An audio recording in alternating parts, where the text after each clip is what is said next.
Hi friends, welcome to news pocket. West బెంగాల్లో ఎన్నికలు సమీపిస్తున్న తరుణంలో రాజకీయ సమీకరణలు వేగంగా మారిపోతూ ఉన్నాయి. తాజాగా ఆ రాష్ట్రంలో ఎంఐఎం పార్టీ తన స్థానాన్ని నిరూపించుకోవడానికి తాజాగా అడుగు పెడుతున్నట్టు స్పష్టంగా అర్థమవుతుంది. ఎంఐఎం పార్టీ ఇప్పుడు ఆ రాష్ట్రంలోని టీఎంసీ బహిష్కృత ఎమ్మెల్యే అయిన హుమయూన్ కబీర్తో చర్చలు జరుపుతోంది. హుమయూన్ కబీర్ ఆ రాష్ట్రంలో టీఎంసీకి ఒక మైనారిటీ నేతగా బలమైన ప్రాబల్యాన్ని కలిగి ఉన్నారు. ముఖ్యంగా ముర్షిదాబాద్, మాల్దా ఈ జిల్లాల్లో ఎక్కువగా మైనారిటీ ఓటు బ్యాంకు ఉంటుంది. ఈ ఓటు బ్యాంకు ద్వారానే మమతా బెనర్జీకి పెద్ద ఎత్తున సీట్లు కలిసి వస్తూ ఉన్నాయి.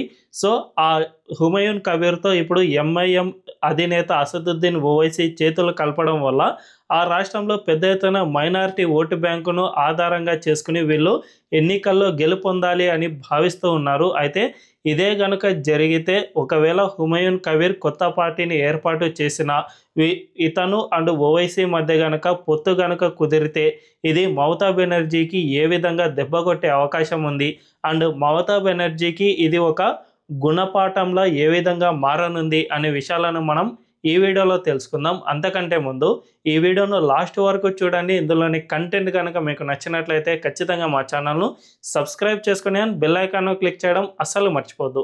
ఇక డీటెయిల్స్లోకి వెళ్తే, వెస్ట్ బెంగాల్ రాష్ట్రం మైనారిటీలు ఎక్కువగా నివసించే రాష్ట్రాల్లో ఒకటి. ఆ రాష్ట్రంలో మైనారిటీల పర్సెంటేజ్ ఏకంగా 27% వరకు ఉంది. ఇందులో ఎక్కువగా ముర్షిదాబాద్ జిల్లాలో మైనారిటీలు ఎక్కువగా నివసిస్తూ ఉంటారు. ఆ జిల్లా 66% ముస్లిం పాపులేషన్తో అతిపెద్ద జిల్లాగా ఉంది. అంతేకాకుండా పక్కనే ఉన్న మాల్దాలో 51 or 52% వరకు ముస్లిం పాపులేషన్ ఉంది. దీంతో పాటు నార్త్ అండ్ సౌత్ దినాజ్పూర్ జిల్లాల్లో 35% కంటే ఎక్కువగా ముస్లిం పాపులేషన్ ఉంది. అంతేకాకుండా కోల్కతా నగరంలో కొద్ది ప్రాంతాల్లో ఈ ముస్లిం పాపులేషన్ అనేది చాలా ఎక్కువగా నివాసం ఉంటూ ఉన్నారు.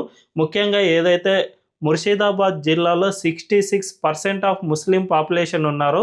ఇక్కడి నుంచే తృణమూల్ కాంగ్రెస్ పార్టీ బహిష్కృత ఎమ్మెల్యే అయిన హుమయూన్ కబీర్ పోటీ చేస్తూ ఉన్నారు. ఆయన ఆ ప్రాంతం నుంచే ఎమ్మెల్యేగా గెలుపొందుతూ వస్తూ ఉన్నారు. ఆయన ప్రజలకు ఏం చేస్తాడో ఏమో తెలియదు, కానీ ఆయన మైనారిటీ ఓటు బ్యాంకు మాత్రం ఎన్నికల పరంగా చాలా అంటే చాలా ఉపయోగపడుతుంది. తద్వారా ఆయన ఓటమి ఎరుగని నేతగా ఆ ప్రాంతంలో గెలుపొందుతూ వస్తూ ఉన్నారు. ఈ విధంగా హుమయూన్ కబీర్ గెలుపొందుతూ ఉండటం, అంతేకాకుండా తనకు సొంత పార్టీ పెట్టాలి అనే ఆలోచన అయితే వచ్చింది. ఎందుకంటే మమతా బెనర్జీ పార్టీలో తాను ఒక మైనారిటీ నేతగానే మిగిలిపోతూ ఉన్నానే తప్ప నాకు ఎటువంటి మేలు జరగడం లేదు. కాబట్టి మమతా బెనర్జీని కనుక నేను ధిక్కరిస్తే ముర్షిదాబాద్, మాల్దా జిల్లాలతో పాటు ఈ దినాజ్పూర్ జిల్లాల అండ్ కోల్కతాలో కొన్ని ప్రాంతాల్లో నేను గెలుపొందడానికి అవకాశం ఉంటుంది. తద్వారా రాష్ట్రంలో ఒక బలమైన మైనారిటీ నేతగా ఎదగవచ్చు అని ఈ హుమయూన్ కబీర్ భావించాడు. అందులో భాగంగానే రీసెంట్గా ముర్షిదాబాద్ జిల్లాలో బాబ్రీ మసీదును కడుతాను అని ఒక కీలక ప్రకటన చేశాడు. ఆ ప్రకటన తర్వాతనే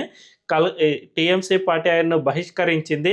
అయినా కూడా ఆయన వినకుండా అక్కడ ఏకంగా శంకుస్థాపన చేయడంతో ఇప్పటికీ కూడా చాలామంది ముస్లింలు ఆ శంకుస్థాపన చేసిన ప్రాంతానికి ఇటుకలు మోసుకు వెళ్ళడం, అక్కడ తమ డబ్బులను సమర్పించుకోవడం, ఇలాంటి పనులకు పాల్పడుతూ ఉన్నారు. తద్వారా ఆ ప్రాంతంలో పెద్ద ఎత్తున మైనారిటీ ఓటు బ్యాంకును కన్సాలిడేట్ చేయడానికి, పోలరైజ్ చేయడానికి ఆయన పెద్ద ఎత్తున ప్రయత్నాలు చేస్తూ ఉన్నారు.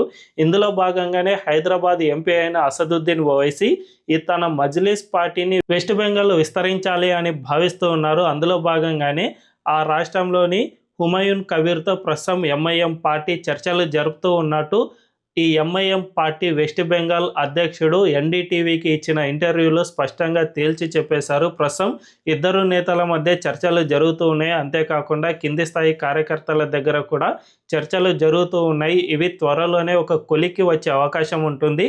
ఇందులో పూర్తి నిర్ణయం అనేది ఎంఐఎం అధ్యక్షుడు అసదుద్దీన్ ఓవైసీకే వదిలేస్తూ ఉన్నాం. ఆయన ఎంత చెబితే అంత అనే విధంగా ఈ నేతలు చెబుతూ ఉన్నారు. కాబట్టి ఖచ్చితంగా వీళ్ళిద్దరి మధ్య కనుక పొత్తు అనేది ఏర్పడితే ఈ మైనారిటీ ఓటు బ్యాంకు డామినేటెడ్ ప్రాంతాల్లో టీఎంసీకి ఉన్న బలమైన పట్టు అనేది సడిలిపోయే ఆ ప్రమాదం ఖచ్చితంగా ఉంది అని నిపుణులు హెచ్చరిస్తూ ఉన్నారు. ఎందుకంటే ఆ రాష్ట్రంలో 27% మైనారిటీ ఓటు బ్యాంకులో ఎక్కువగా ముర్షిదాబాద్, మాల్దా ఇలాంటి జిల్లాల్లోనే నివాసం ఉంటూ ఉన్నారు. కాబట్టి వీళ్ళు కనుక టీఎంసీ పార్టీకి దూరం అయితే ఖచ్చితంగా ఆ పార్టీ భవిష్యత్తులో ఓటమి పాలు కావడం కన్ఫర్మ్ అని నిపుణులు చెబుతూ ఉన్నారు. ఇప్పటికే టీఎంసీ పార్టీ గత ఎన్నికల్లో గెలుపొందడం అనేది just women vote bank and మైనార్టీలను ఆధారంగా చేసుకుని మాత్రమే, అండ్ తాను ఒక మహిళ కాబట్టి తనపై ఢిల్లీ నుంచి ప్రెజర్ ఉంది అండ్ కాలు విరిగిపోయింది అని ఇలాంటి సెంటిమెంట్ డైలాగులు చాలా వరకు చెప్పి మాత్రమే 2021లో మమతా బెనర్జీ గెలుపొందారు. ఆమెకు ప్రధానమైన ఓటు బ్యాంక్ అనేది మైనారిటీ ఓటు బ్యాంకే. దాన్ని పెంపొందించడంలో భాగంగానే బంగ్లాదేశ్ నుంచి పెద్ద ఎత్తున అక్రమ వలసదారులను తీసుకువచ్చి మరి ఆ రాష్ట్రంలోని చాలా ప్రాంతాల్లో మమతా బెనర్జీ సెటిల్మెంట్ చేసేశారు. వాళ్లకు ఆధార్ ఓటర్ కార్డులను సైతం తమ పార్టీ కార్యకర్తలతో ఇప్పించారు. తద్వారా రాష్ట్రంలో బలమైన మైనారిటీ ఓటు బ్యాంకును సృష్టించగలిగారు. అయితే ఈ మైనారిటీ ఓటు బ్యాంకును ఇప్పుడు హుమాయూన్ కబీర్ అండ్ ఓవైసీ తన్నుకుపోవడానికి ప్రయత్నాలు చేస్తూ ఉన్నారు. వీళ్ళిద్దరి మధ్య పొత్తు గనుక ఏర్పడితే వీళ్ళిద్దరూ కూడా మైనారిటీ నాయకులు అండ్ హుమాయూన్ కబీర్కు ఆ రాష్ట్రంలో చాలా వరకు పట్టు ఉంది కాబట్టి ఖచ్చితంగా ఈ మైనారిటీ డామినేటెడ్ ఏరియాస్ ఏవైతే ఉన్నాయో ఆ ఏరియాల్లో వీళ్ళు గెలుపొందడమో లేదంటే భారీగా ఓట్లు చీల్చడమో జరుగుతుంది. ఈ విధంగా కనుక మైనారిటీ ఓటు బ్యాంకు కనుక చీలితే ఖచ్చితంగా అది ఈ నేతలకైనా లేకపోతే పరోక్షంగా బీజేపీకైనా పెద్ద ఎత్తున ఉపయోగపడే అవకాశం ఉంది అని విశ్లేషకులు అభిప్రాయం వ్యక్తం చేస్తూ ఉన్నారు. ఇదే కనుక జరిగితే ఖచ్చితంగా ఇప్పటి వరకు మమతా బెనర్జీ ఏ మైనారిటీ ఓటు బ్యాంకును చూసుకుని అయితే ఆ రాష్ట్రంలో అరాచక పాలన సృష్టించారో, ఏ మైనారిటీ ఓటు బ్యాంకును అయితే చూసుకుని బంగ్లాదేశ్ అక్రమ వలసదారులను ఆ రాష్ట్రంలో సెటిల్మెంట్ చేయడానికి ప్రయత్నాలు చేస్తూ ఉన్నారో ఆ మైనారిటీ ఓటు బ్యాంక్ ఎప్పుడు ఆమె నుంచి దూరంగా వెళ్ళిపోయే పరిస్థితి ఏర్పడుతుంది. జస్ట్ ఇందులో ఒక 30-40% మైనారిటీలు చీలిపోయినా కూడా టీఎంసీ పార్టీకి ఈ మైనారిటీ డామినేటెడ్ ఏరియాలో పట్టు అనేది పూర్తిగా సడలిపోతుంది అని సెఫాలజిస్టులు అంచనా వేస్తూ ఉన్నారు. కాబట్టి ఖచ్చితంగా మమతా బెనర్జీ ఈ విషయం పట్ల మాత్రం ఇంతకు ముందే ఆలోచించుకోవాల్సిన అవసరం ఉండేది. ఒకవేళ వీళ్ళు కనుక నాకు ఎదురు తిరిగితే పరిస్థితి ఏంటి అనేది గతంలో అంటే ఒక 5 ఏళ్ళు 10 ఏళ్ల క్రితమే ఆలోచించుకుని ఉంటే ఆ రాష్ట్రంలో బంగ్లాదేశ్ అక్రమ వలసదారులను తీసుకొచ్చి సెటిల్ చేయడం, లేకపోతే మైనారిటీ ఓటు బ్యాంకును ఇంకా సాలిడ్గా చేయడం, ఇలాంటివి కాకుండా హిందువులను ఏ విధంగా తన హక్కును చేర్చుకోవచ్చు, హిందూ కులాలను ఏ విధంగా విభజించి వాళ్ళను తన దగ్గరికి తీసుకోవాలి అనే ప్రణాళికలు రచించేవాళ్ళు. కానీ ఇప్పటికే పాముకు పాలు పోసింది ఆ పాము అనేది పెద్దగా అయ్యి ఇప్పుడు పడగ విప్పి కాటు వేసే దశలో ఉంది. కాబట్టి ఇప్పుడు ఎంత చెప్పినా కూడా ఎవరు వినే ప్రసక్తే లేదు. కాబట్టి ఖచ్చితంగా ఈసారి మమతా బెనర్జీ ఓటమి తప్పదు అని విశ్లేషకులు చెబుతూ ఉన్నారు. ఒకవైపు బీజేపీ మాత్రం ఆ రాష్ట్రంలో పెద్ద ఎత్తున ప్రచారంలో దూసుకుపోతుంది. 2021 తర్వాత పోస్ట్ పోల్ వైలెన్స్లో పెద్ద ఎత్తున బీజేపీ ఆర్ఎస్ఎస్ కార్యకర్తలను కోల్పోయిన కమలం పార్టీ ఈసారి ఎలాగైనా గెలుపొందాలి, లేదంటే మమతా బెనర్జీ అరాచకాలకు వచ్చే 5 ఏళ్ల వరకు నిలబడటం చాలా కష్టమైన పని అని కమలం పార్టీ భావిస్తుంది. కాబట్టి ఖచ్చితంగా ఈసారి అక్కడ పెద్ద ఎత్తున పోరాటం ఒక మినీ యుద్ధమే చేయడానికి కమలం పార్టీ అండ్ అగ్రనేతలు సిద్ధం అవుతూ ఉన్నారు.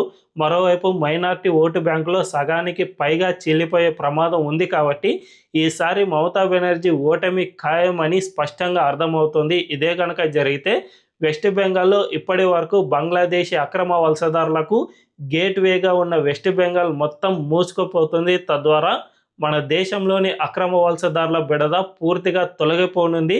అందుకు మైనారిటీ ఓటు బ్యాంకే కీలకంగా మారనుంది అని కూడా స్పష్టంగా అర్థమవుతుంది. కాబట్టి భగవద్గీతలో శ్రీకృష్ణుడు చెప్పినట్లు ఎక్కడైతే అధర్మం పెచ్చరిల్లుతుందో అక్కడే దైవం ఉద్భవిస్తుంది అనడానికి వెస్ట్ బెంగాలే ఒక ప్రధాన సాక్ష్యం అని చెప్పుకోవచ్చు.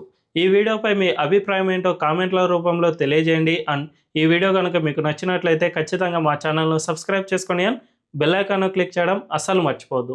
Thank you.